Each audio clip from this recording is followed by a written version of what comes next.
பிரதமராக இருந்தாலும் சரி, முதல்வராக இருந்தாலும் சரி, எத்தகைய அதிகாரமிக்க பதவியில் இருந்தாலும் தேர்தல் தேதி அறிவிக்கப்பட்ட அந்த நொடி முதல் இந்தியாவின் அசைக்க முடியாத சூப்பர் பவராக தேர்தல் ஆணையம் மாறிவிடுகிறது.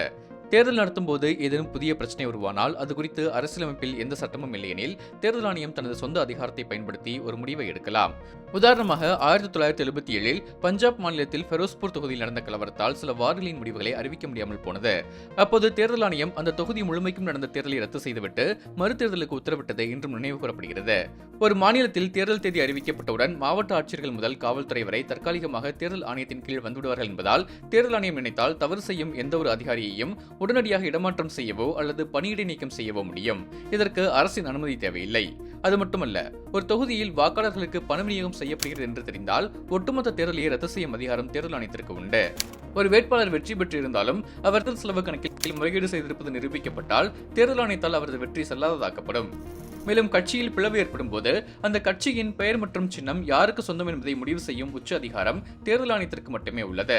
அந்த வகையில் விதிமீறல்களில் ஈடுபடும் வேட்பாளர்கள், அரசியல் தலைவர்கள், அதிகாரிகளுக்கு தேர்தல் ஆணையம் ஒரு அசைக்க முடியாத முட்டுக்கட்டையாக இருந்து வருகிறது. தேர்தல்களில் ஆட்சியாளர்களை தீர்மானிக்கும் அதிகாரம் மக்களிடம் இருக்கலாம். ஆனால் தேர்தலை தீர்மானிக்கும் ஒட்டுமொத்த உச்ச அதிகாரத்துடன் மக்களுக்கான பாதுகாப்பு அரணாக இந்திய தேர்தல் ஆணையம் உள்ளது. ஆனால் 40 ஆண்டுகளுக்கு முன்பு இதே ஆணையம் இவ்வளவு பலத்துடன் இருந்ததா என்றால் நிச்சயமாக இல்லை.